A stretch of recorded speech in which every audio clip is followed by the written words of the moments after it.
I just want to take a quick moment to thank the Faith and Missions team for pulling this together. In particular, neither of them are here today, but Sharon Short, and it's not for amplifying, it's for the live stream.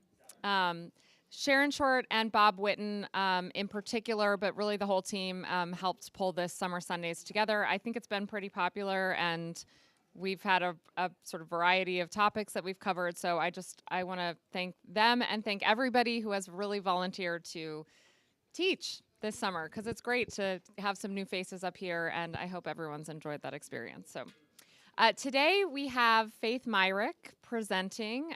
Faith is a fifth-year PhD student at Johns Hopkins in the Near Eastern Studies Department, and she is on their Near Eastern Art and Archaeology tract.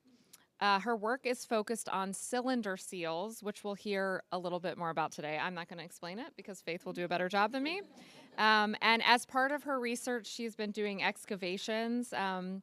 In particular, she's been working on one in Turkey, which we'll hear a little bit about. And I'm excited to hear more from Faith today. So thank you.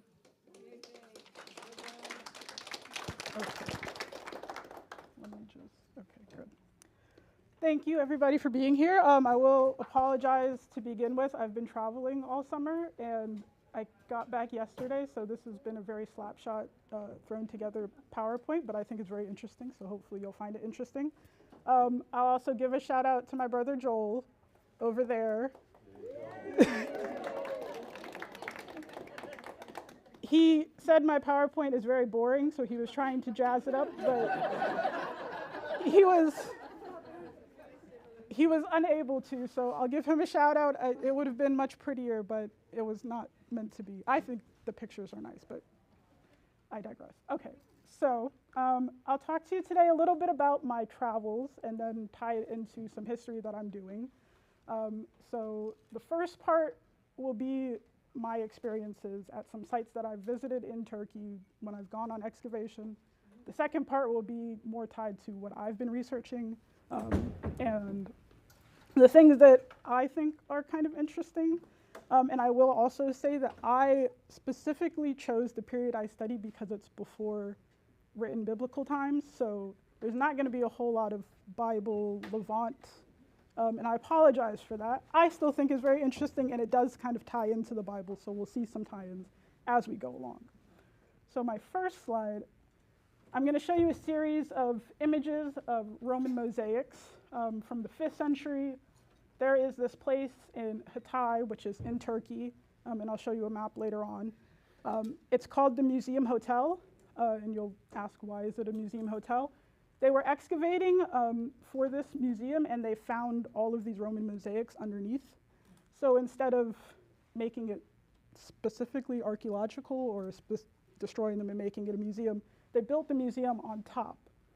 So, as you can see from the second image on your right, all of those poles are because the museum sits on top. So if you ever do go to Hatay, I believe that this area is where the earthquake was, if you remember, in 2022 or 2023.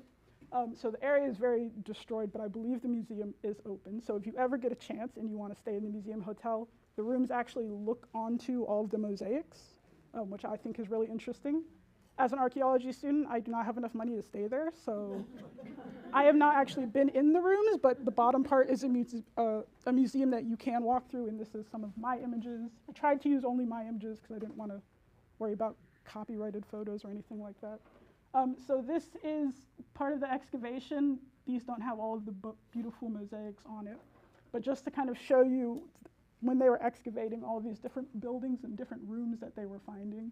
And there's a little cafe, which is where I'm taking the second picture from, that kind of overlooks. And at the bottom, you can see part of one of the mosaics. This is a little bit of a better image, not totally great. But again, we're looking down on the mosaics. I can scoot over here. I wish this was bigger. There's a famous mosaic called the Pegasus mosaic, which is up here, which is over here. So these are the mosaics that they were excavating, 5th century. Classicists, people who do Roman and Greek, they have a lot of fun with these discoveries. I don't have any kind of fun like with this. It's much later than what I'm doing. And they all use stone building for these periods, which is really great. I work on mud brick, which is exactly what you think it is. It's bricks of mud. So when you're excavating, it's very hard to see all of the different bricks versus what's actually just dirt. So I am very jealous that they get to actually find things that are very distinguishable. And this will be the monastery of St. Simon, which was the 6th through the 11th century CE, which was Simon the Elder. Again, this is not my period, so if anybody's like, these facts are not correct, I don't know 100%. This is just what they had posted at the site, so just preface that. And he spent 37 years as a hermit on this really high mountain. We took a bus up there. We did not walk up there. Faye, can you speak up just a smidge? Got it. Thank you. So this, is that a little bit better? Okay. So this monastery was destroyed in the 11th century by some invasions, and here is just to kind of give you an idea of how high this place will be. So this is standing at like the front of the monastery looking down over the mountain, and all the way down here are like different fields that farmers have. So you can tell it's very, very high. They've started building, they have a ton of windmills. I would not recommend if you don't like heights because it is very, very high. And this is if we start to look in towards the monastery. So because of the destructions, it was never rebuilt. But there are a lot of bricks. And here you can see some of the columns that were decorated that were from this monastery. Very, very beautiful place, very gigantic, nice to walk around, pretty open. Again, I recommend if you want some more information, just ask me. I can give you any information about these places, except for all of their history. And then, I think the most interesting one is St. Pierre's Church, which it says was where the first Christians of Antiochia gathered. In the 1st century CE, it said Peter, the first pope, was said to have founded and preached here. And it's claimed to be the first rock-cut tomb.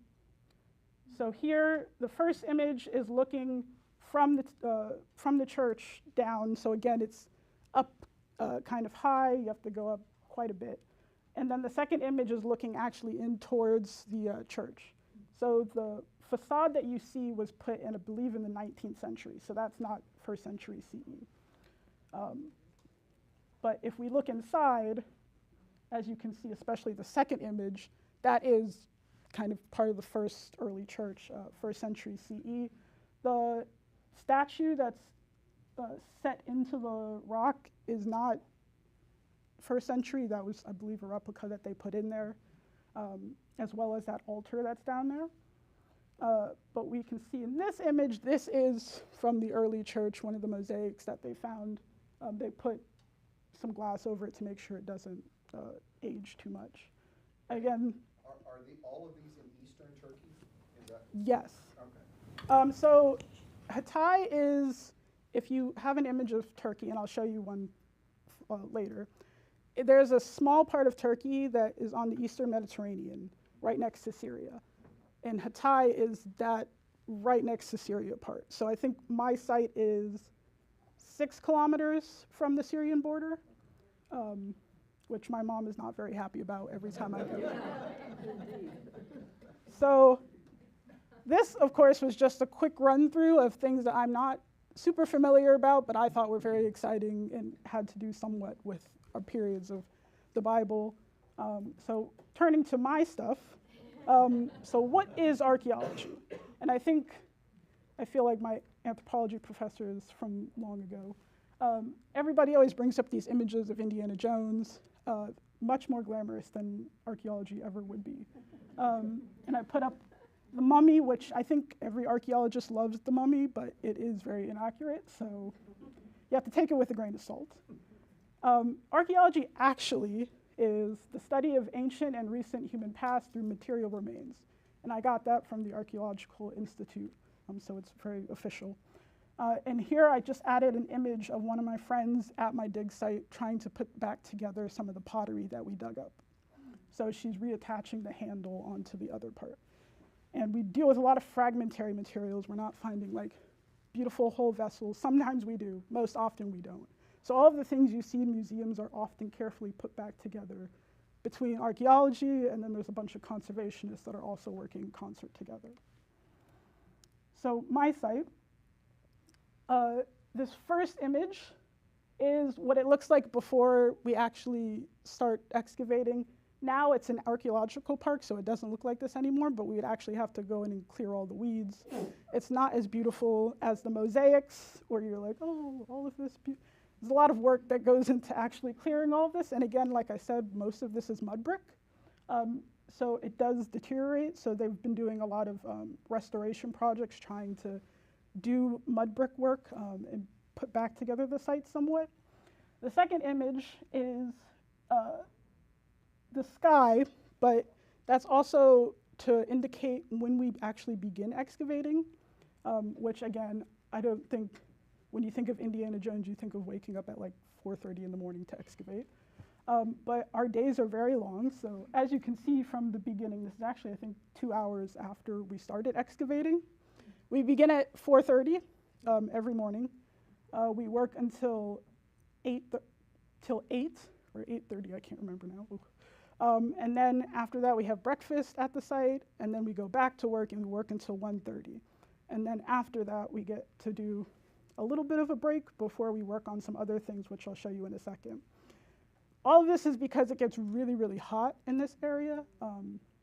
I think when I left, it was hitting like 101 every day. So by the time you get to midday, you can't really excavate anymore. So you have to begin before the sun comes up so it can be cool enough for you to actually excavate. And sometimes we have a tent, sometimes we don't have a tent. So if you're not under the tent, it's very, very hot. And that can be an issue. And here is some of the archaeology that we were doing. And again, when I show you the map, I can show you a little bit more about the site. But here I just wanted to point out, again, not very glamorous, but there's a whole ton of buckets. And that's pretty much what all of our work is. We go down centimeters at a time, collect all of the dirt as we go down. We can sift through that dirt. As you can see here, we actually did find some rocks. I believe they found a burial in there. But there's hundreds of buckets that we go through a day that we have to keep track of. So not very glamorous, very hot. This is under the tent, so we actually had some barrier, which was nice. And then this is just to give you a scale kind of idea of how deep we go. So one of my friends is at the top here. They went down so deep that they now have to use ladders to get up. And because we have all of these buckets of dirt, they have a pulley system that they can attach the buckets to pull them up. And then we process everything. And we try to find things in situ, but sometimes we find things through sifting. So the collection of the buckets is a very important part of this. And here is down into that actual deep trench. So here, this is all mud brick. And I have been excavating here for 3 years, and I still think I don't really see mud brick particularly well. I applaud them for being able to find all of these things. I don't think I've ever found anything when I'm in the field. I spent a good part of my first year and then the last week that I was there this year actually at the dig house processing things, and on the days I was there is when they found all of the exciting things in the field. So just some of what I've been going through. And here is me digging, just to show you kind of how shallow we go on each layer that we go through. So when we're going, we go one layer at a time, barely cutting through basically, just to try to get an idea of what might be coming up. And here's another image. This is very Photoshop. I was not actually this glamorous as I was trying to do it. They have brooms that they took the sticks out of, and then we use that to dust, which feels slightly psychotic because you're brushing dirt while you're looking through dirt. Yes. So there are, I think everybody's had a mental breakdown at one point at the site, just as you're going through. And again, something that they found when I was not there. This is one of the tablets. I think they found this in last year, I think. My friend, her trowel, so we also have to scrape the dirt to make it even, which again feels psychotic. Her trowel is right here. That's the tablet that they found in the dirt. It's very, very tiny. I always have panic attacks that I'm going to destroy the tablet by accident when I'm picking. And this is the post that they put out about the tablet. So the tablet actually was talking about furniture, which is fun to think about. So the tablet basically was a tablet of a woman who was discussing, it was basically an inventory of furniture that she was selling. So I think a lot of people, when you think of the ancient world, you think of a lot of like the epic texts, maybe like Gilgamesh. A lot of the tablets that we have here are administrative in nature, a lot of lists, a lot of registers, they have censuses, so it's a lot of lists of people. I think my texts are very interesting, and I'll tell you about them later, but I think they're way more interesting than this, but we'll see that. And here, Sorry, I have a question. What does a tablet sort of look and feel like, I guess?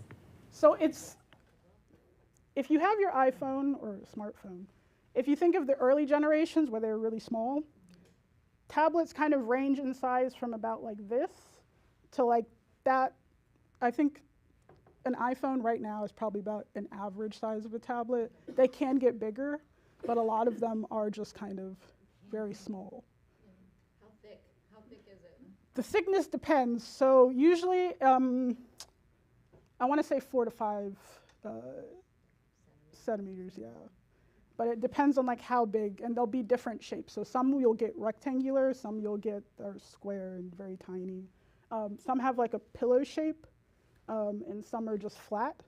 And it really kind of depends on the period that you're working with, and the text can vary what the size of the tablets are too. So like when we talk about seals, you'll see the backs of where they put the seals are more flat because they needed a surface to roll the seal on. And I'm jumping ahead, but I'll go through all of that, so don't worry. Are these just baked clay tablets? Sometimes baked, sometimes they're, I think, sun-dried. Okay. When they go into museums, I think a lot of them try to bake them to preserve them better. But in the ancient world, there's a mix of baked and unbaked. And so here is me and my friends pottery washing. So after 1:30, you get a little bit of break, and then you spend another 2-3 hours going through with a toothbrush and washing all the pottery that you found. As a misconception, you think you find a little bit of pottery. There's a ton of pottery at this site, and they're very small pieces, so it does take about 3 hours every day going through the buckets that we found and washing all of that pottery, which again can feel psychotic. And there are a lot of flies that are attracted to like the clay that you're brushing off, so that's very fun. And then here I just wanted to show a little bit of our dig site life. I think this is when we cooked fish. So our dig site is really nice, and I don't think I could excavate elsewhere where it's not as nice. They have a whole site set up. And at that site, the directors have built kind of this really nice, I want to call it paradise, where they've put a bunch of like fruit trees, a lot of vegetables, and all this kind of stuff. This area was, they're putting in, now it has grass, but back then it was just kind of dirt. So every Saturday we had a cook, but our cook didn't work Saturdays, so it was up to us to cook on Saturdays. So one of our Saturday nights, every Saturday night, we ended up cooking, and this was one of the times we were grilling. It could be chaotic as well. I think it was very fun. And you can see in the background, kind of.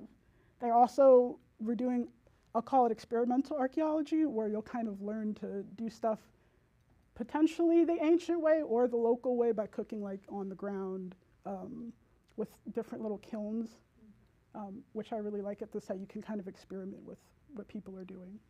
And so here's the map that I keep promising. So this is Turkey up here.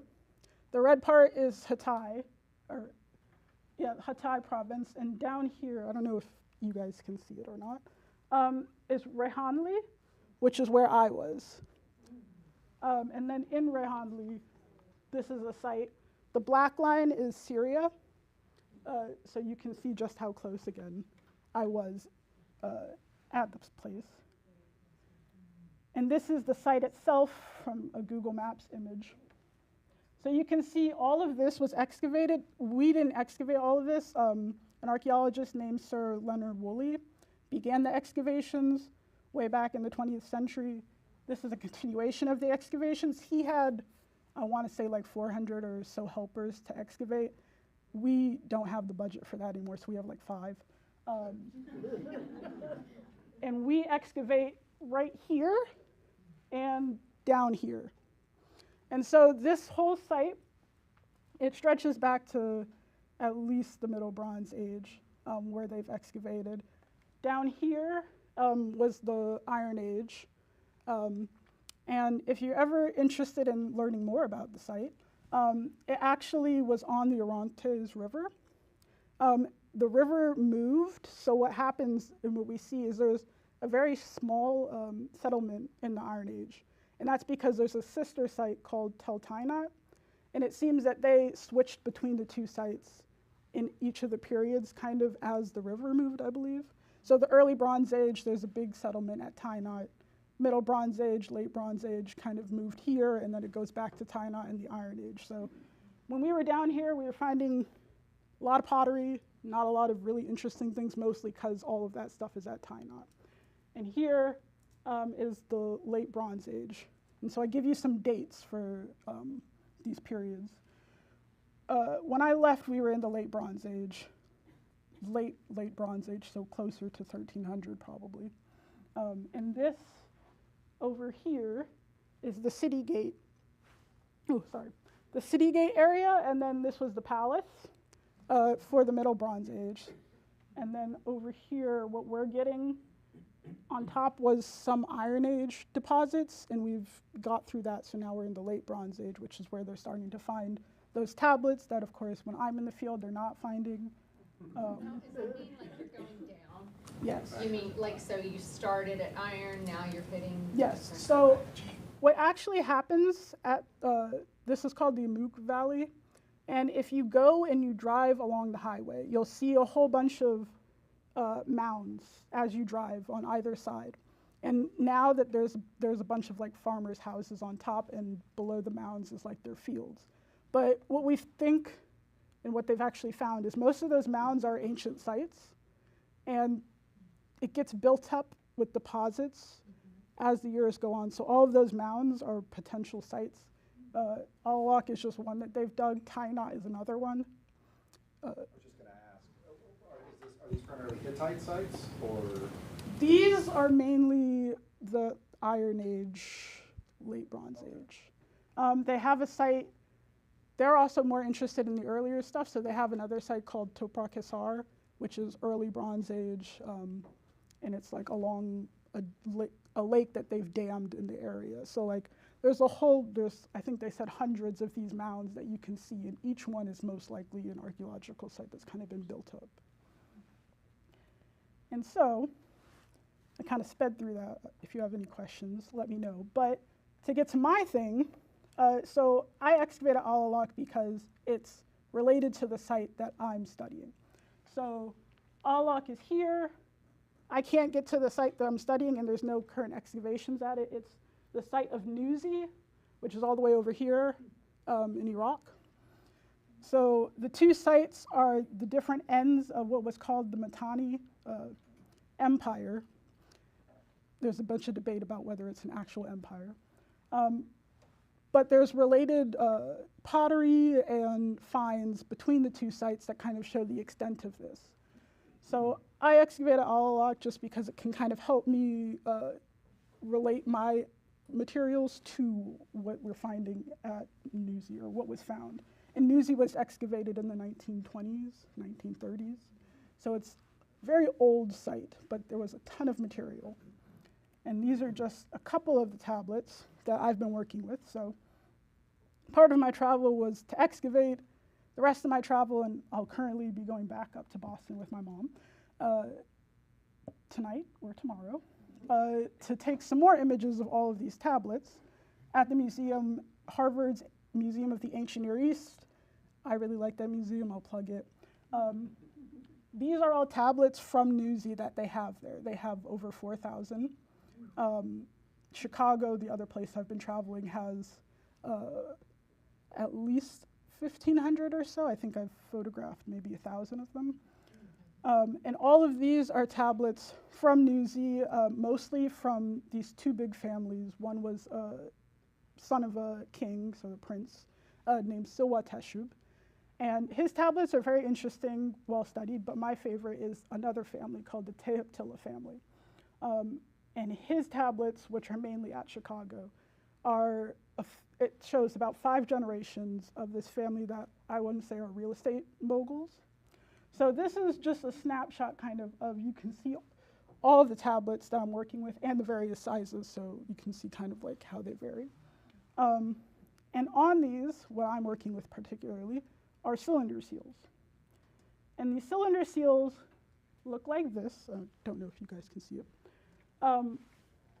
Exactly what you think. They're tiny pieces of either metal or stone that they've carved images into. So this is the actual seal, and then this is a modern impression, like a conservation person rolled it out so you could see what the image was. So that's all inscribed onto here. They could have holes in them, so they could be worn on the body as adornment, but they also operated kind of as a marker of your identity. So I'm holding a tiny seal in my hand in this image just so you can see the scale of these. So if the tablets are small, of course the seals have to be even smaller. There can be big seals, but for a lot, they're about this big, maybe a little bit bigger. And So wait, what do they do with those? you roll them across these tablets at the back. So for example, in this archive, this is one of the texts that I've been working with, the Teaptila archive. So I know nobody can read this, but just to give you an idea of how archaeologists, philologists are working with these texts. So all of these markings are the text that then we get all of these different words, letters from, that we can put together and turn into a translation. So this text, I want to say, is probably about that big. And all of these tiny, tiny markings are each different signs that we can then learn what the text says. So this is a translation of this. Is this Akkadian thing? Yes. Peripheral Akkadian, so not totally, but. What does that mean? It was the lingua franca of the ancient Near East. So there was these markings, they had a little wedge device that they used to make the markings. And in these markings, we call cuneiform. This is how we get to the text. And Akkadian was a language, I don't know how to best explain this. Akkadian works kind of, there's a lot of like logograms, which are the signs. They mean like a word. So that was, there's something called Sumerian, which precedes that, which they used a lot of those signs just to represent words. Akkadian is kind of a development from that, where the signs become more, they're not each a different word, but you can put a bunch of signs together to make a word, if that makes sense. It's not alphabetic. Yes. The different signs can actually symbolize different sounds, or they can symbolize, as you point out, words as well. So the translation of it is incredibly difficult. Yes. So this is not my translation at all. I took this from one of the texts from the philologists who worked on this. I'm more art history, archaeology focused. I can read them, but I prefer not to. So this text is a tablet of adoption. So what I find the most interesting about Newsy, we have this giant archive, the Teaptila archive. He has a lot of texts that are called adoption texts. So it seems that the economic situation in this period was such that a lot of people owned parcels of land, but whatever happened put a lot of people into debts.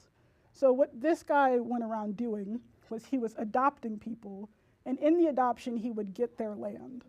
And he would let them live on their land and do whatever with the land. But it was his land, and because he adopted them, it became kind of his. So there's hundreds of texts of him doing these adoptions. So as you can see from the translation, a tablet of adoption. He adopted this man, and that man gave to them the inheritance and built up a structure. So I think it's very interesting. I want to say that he was a predatory, yes. There are a lot of parallels with the modern world. You can see the ancient world, I think. So rich guy going around buying up all the land in the surrounding areas, circumventing. They think there might have been a law that was preventing him from just outright buying it, which is why he's doing all of these adoptions. So again, somebody trying to go around the law to get to what they want. So for that cylinder seal before, is that like a template almost? Like a The lease cylinder template or seal- adoption template where you fill in the blank with the name? Or Kind of. So what happens is you do the first part, and then you get to this line break here. And after that, they have a witness list. So it's a legal document. They have a bunch of witnesses who witness the thing so it can be verified. And at the end of that, they have several people seal the document with the cylinder seals. So that's what this image is.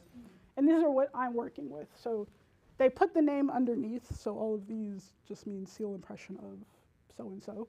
And they're kind of hard to see here, but each of them are different images. And what I'm working with, I'm trying to look at how the different images change or how they're similar, to look at the site and kind of look at whether we can say something about agency and local agency, because it's called, it's in the Mitanni style, but there's not really a Mitanni overreach that's like telling people you must do it in this style. So I'm looking at how Newsy varies from other sites. But in these seal impressions, they're very, very interesting to me. They can be very elaborate, but because of they don't have a lot of the actual seals for Newsy. There's a couple, but not a ton. Most of them are these seal impressions. So my work, and this is mainly, hopefully this helps out my mom, who says she doesn't know what I'm doing and she can't explain it to people. What I'm looking at are these seal impressions and how they're rolled out, how the images appear on these seal impressions. I actually think this third seal looks quite like this image here. Not exactly one-to-one, but you can get an idea of kind of like what the people were doing. And I'm kind of looking at how these can inform us about what they might have thought about in like a local identity for Newsy. Is that good for you? Does the seals have a clear start and stop? No. So if you're looking at the same seal, it might look different. So, for example, this is a pattern. I think on the actual seal, it probably would have been inscribed about 3 times. But as you're rolling across, the image keeps going. So there's a whole kind of art to being able to figure out where the image begins and where it ends, which is what they're doing in this. When they're rolling it out, they're trying to show you just like the beginning and the end instead of like the continuous rolling of the seal. So in Mitanni period area, they were beginning to kind of innovate with these. So there's a lot of, it's called faience, which is like glass that is then kind of made, I don't know if anybody's heard of Egyptian blue. So this color that was kind of very fancy. This glass was like, it was lower quality, but these seals aren't as elaborately decorated. And I think some of the most interesting things you can find aren't that easy to see on the tablets because they were using these lower quality seals, so you can't see the image as well. What I've been doing and where I got this image from is something called RTI, which is reflectance transformation imaging, where I've been working with this dome that takes a whole bunch of pictures and then it knits the pictures together, taking different light angles. So you can then move the shadow around to be able to see it better. Because if you look directly at these, it's not easy to actually be able to read or get the images of them. And in the past, philologists and art historians, archaeologists have kind of separated the two. So you can see either the seal impression, as I showed you, kind of, let's see. They'll publish it like this. So you'll see like the seal impression, and then somebody else will publish the translation and transliteration. And I'm trying to kind of marry the two because I'm looking also at the materiality of it, which means kind of how the whole thing comes together and what kind of things you can do in the clay and what you can't do in the clay. So what you can't see here too is that they sealed the backs, but they also seal along the left edge, and they seal along the upper edge, which is here since this is the reverse. So the tablet, if you think about it like my phone, so this would be the front part of the tablet, and it doesn't flip over like this. So instead what they would do is the text would keep going on the bottom edge, and then it would run down here. And this is where you would get the seals on the back. So it's not like a book where you're like, oh, turn it over. You have to rotate it like that. And then they would also put these seals along the edges here on the left edge and on the upper edge too. So the whole tablet itself is something that has to be kind of construed in a very specific way. So I'm kind of interested in how that works out together as well. So these tablets were soft, the clay. When they're clay, impressing them, yes. And so they were writing on them. Yeah. And if you're further interested, there are a whole bunch of people who are very excited to show you how to actually write with them. I did a practice tablet, I think 4 years ago or so. That is terrible because the material, the device you use is literally just a stick kind of that has like a rectangular shape at the end, but that makes all of these pick marks on it, which is very, very difficult, and I thought I would be able to do it, and I was not. But I was going to bring that, I don't know where it went. But that's kind of how they were doing these tablets. So they would use these little tiny pieces or sticks to inscribe that tablet with all of these different markings, and then they would then seal it. So I believe, yes, so this last impression, actually, no, not this one. It'll be on the upper edge, so you can't see it now. But a lot of times the scribe who wrote it would also be the one who sealed the last on it. So it's like how they're writing it and then sealing it depends kind of, yes. So what they're writing on doing is clay Yeah. that is now, they're not having to chisel No. into a stone. It becomes stone later. You can dry it out, which a lot of them are, or you can bake them if you want it. They're doing that after they have. Yes, so they make the tablet and they figure that out. You can often see a lot of times the text will continue onto the right edge as if they kind of ran out of space on that line. So you can see that, and sometimes these markings are put beforehand and sometimes they're added after, which is kind of another thing people are looking at. And sometimes you can get markings between seal impressions, which shows that they were trying to mark out beforehand where they were going to put the impressions. And sometimes it kind of looks like they ran out of space and they're like, oh, roll the impression there. So there's a lot of variations. You can't say anything really definitive without causing. Could you go back to your writing? I'm interested in where it says 1450. It looks like breach of contract. Yeah. You add, there's the contract, you pay silver and gold. Yeah. That must have come from a lawyer. We got breach of contract right there. There's a lot of lawyer technical talk that goes on in a lot of these. Were the gods witnesses of these contracts, or just people? No. So Just people.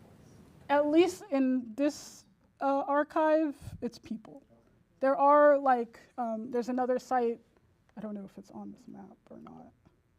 Let's see.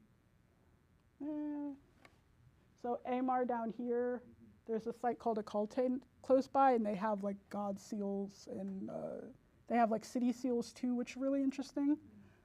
But at Newsy, we don't really get that. It's more individual. You mentioned scribes. So I'm assuming most people didn't write. Yeah. But did the scribe then put their seal on it as well? Yes. or- So we'll get. So you'll get at the bottom here, you'll see they wrote seal impression of the scribe. Okay, I couldn't see it. And then they also, it's not here because there's more seals on this that you can't see, but on the bottom, or this upper edge, they'd also, the scribe seal would be rolled across, and on the bottom they'd also write seal impression of the scribe. So you get all this kind of really fun information. And I'm kind of looking at, of course, since he's taking from people who didn't have much, it's kind of looking at social circles as well, which I'm trying to kind of piece together and use social network analysis, which is a whole other fun term to look at. Helping you out here, trying to. Any idea how large this population group was? And I imagine most of it was illiterate. Most were, I'm not sure at Newsy how big it is. So Newsy wasn't a capital city. The actual capital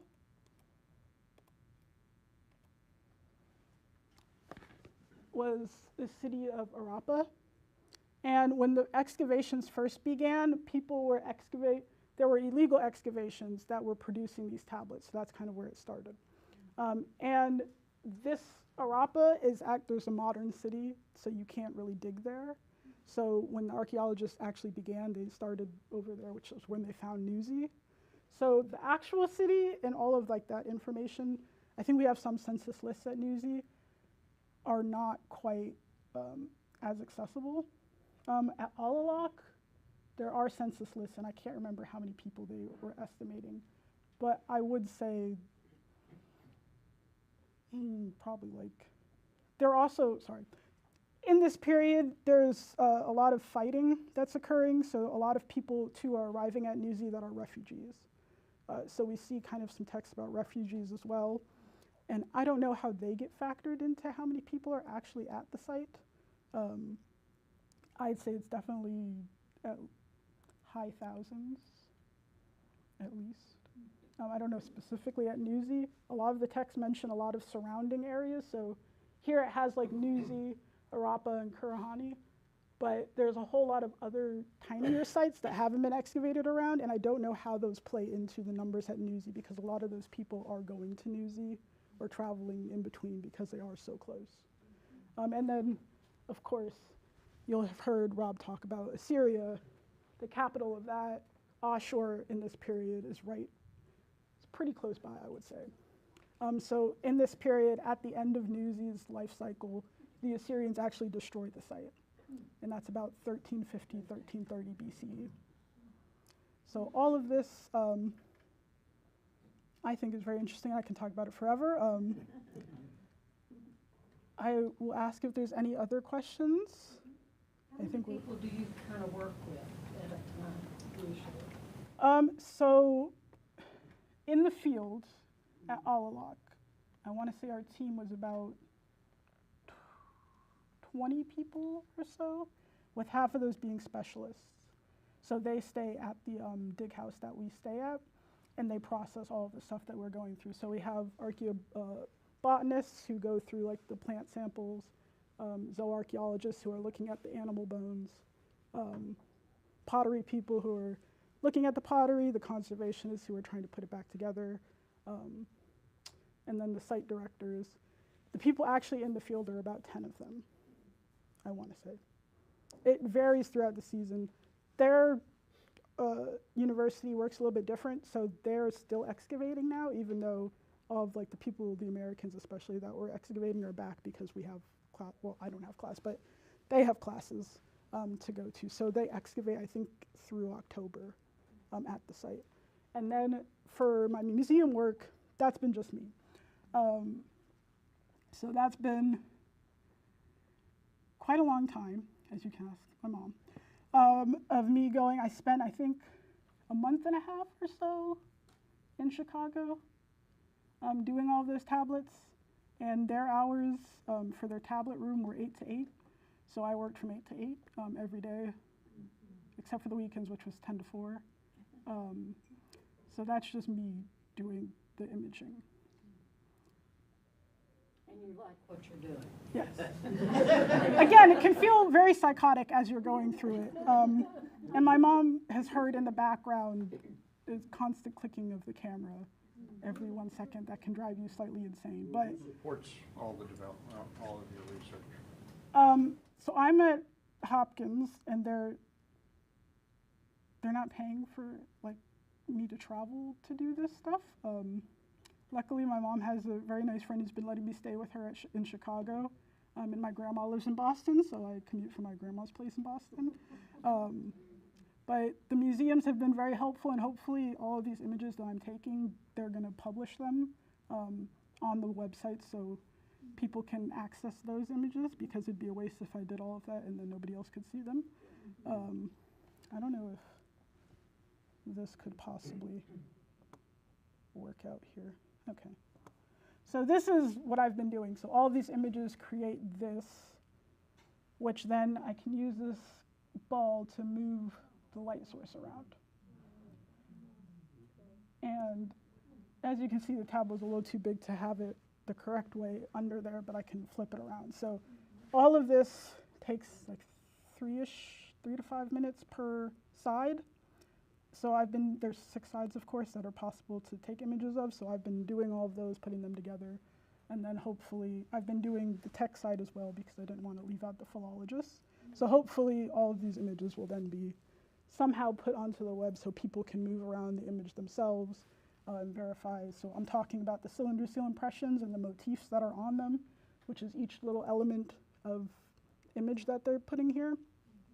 And so I'm doing all of this so that when I say something about it, people can verify that that's actually what's happening in the image, because a lot of these were first drawn or taken photos of like in the 1940s, 50s, 60s, and camera imaging wasn't as good. So a lot of them, even though they try to publish images of the tower, you're like, I don't see anything. So hopefully this will help kind of with that. Do you think AI will play a part in deciphering some of this much more rapidly? I think philologists are working on getting AI to help them try to translate it. And there's a very interesting woman, she was at Oxford. I think she's now at the Getty. And she's working on using AI to unwrap the seals. So if something is very fragmentary, you can't really make that modern impression, so she can use AI to unwrap what the actual image of the seal would be like. So people are using AI. I specifically do not use AI. I don't think I want to learn how to use it. I've been learning a whole lot of different techniques already, and I don't think I can fit anything more without dumping important information. It's applicable to your studies that you could also utilize, but you wouldn't want to do yourself. Yeah. Right? Other people are working on it, hopefully. But AI's working on it, right? exactly. Any other questions? So I know it wasn't quite and faith, as archaeology and faith. Maybe I was the faith. But thank you. And I forgot to show this. So this, we make shirts, try to make shirts every year. So this image on the back is actually one of it was an ivory piece that they found. Of course, I was not in the field that day.